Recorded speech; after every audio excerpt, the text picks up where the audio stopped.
Hello, welcome to Rambling Ronnie's podcast. This is a place where I talk about true crime, unsolved mysteries, and whatever else I feel like talking about. Please look for me on social media and wherever you listen. Today, I'm launching a new series that I will be doing multiple times a week to present various news headlines.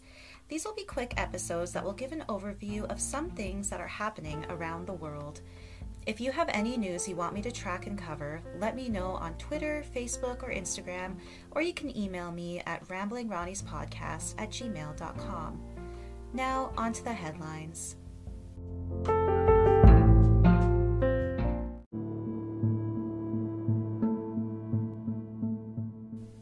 Chris Dawson sentenced to 24 years in prison for murdering his wife, Lynette. This article is from New South Wales, Australia. It is a day of relief and celebration for those close to Lynette Joy Sims, married name Lynette Dawson. Her brother, Greg Sims, wants his sister to be given distance from the man who murdered her. The family hope to one day find her body and put her to rest. After 40 years of Lynette being missing, Chris Dawson will, quote, probably die in jail, end quote, after being sentenced to a maximum of 24 years in prison for murdering his wife. The 74-year-old has been in custody since found guilty in August. This case was prompted by an examination of Lynette's disappearance by the podcast The Teacher's Pet in 2018. I highly recommend you check it out so you can hear all the disturbing details of this case. It has a lot going on. Next, LaPorte County, Indiana man receives 70-year sentence for death of 4-year-old son. This article is from LaPorte County, Indiana, United States.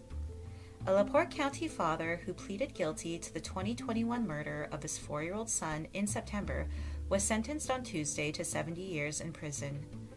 Alan Morgan, 29, took a plea deal to remove life without the possibility of parole, as well as dropping the charges of neglect of a dependent and animal cruelty. This offers some closure to the loved ones of the little boy, Judah. This case involves details of horrific abuse stemming around Judah not being properly potty trained, some captured on camera within the home. Judah's mother is charged with 2 felony counts of neglecting a dependent. She has a pretrial scheduled for December 9th and her official trial to begin January 9th, 2023.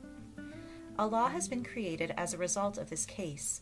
Judah's law focuses on how unlicensed caregivers can intervene as a party in court on behalf of children needing services, as well as terminates dangerous and abusive parent-child relationships. It has been in effect in Indiana since July 1st. Next, alleged serial killer in Winnipeg accused of killing 3 more women. This article is from Winnipeg, Manitoba, Canada. 4 Indigenous women in Winnipeg are believed to be dead at the hands of an alleged serial killer. Jeremy Anthony Michael Skibiki, 35, is facing 4 charges of first-degree murder after an investigation of a death of an Indigenous woman in May of 2022. 24-year-old Rebecca Contois's partial remains were found near an apartment building in Winnipeg on May 16, 2022.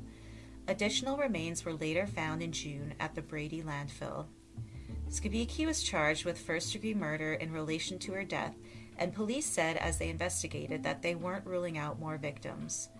3 more victims had been identified, believed to be killed between March and May of 2022. 1 victim is still unidentified. She is believed to have been killed around March 15th and is an Indigenous woman in her mid-20s with an average build.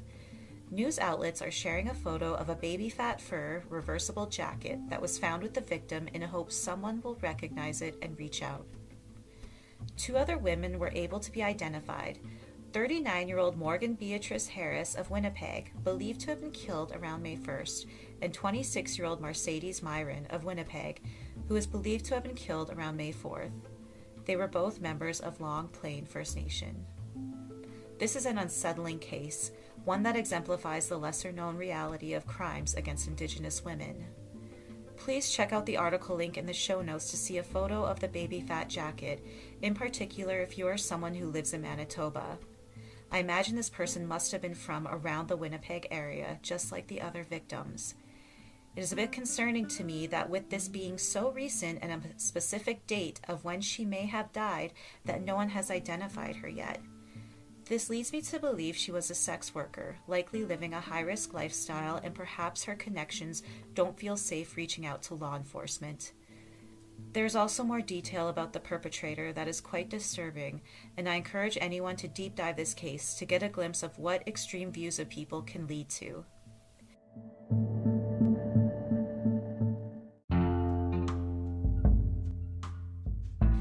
This is where I will end the episode. I'm experimenting for now, and we'll see if I will keep these short episodes, or perhaps as time goes on, I will do more of a deep dive into each case, or perhaps just present more news headlines. Let me know what you think, and if you have any cases you'd like me to keep an eye on, write to me on Twitter at RamblingRONI, Facebook, Instagram, Rambling Ronnie's Podcast, or you can email me at ramblingronniespodcast@gmail.com.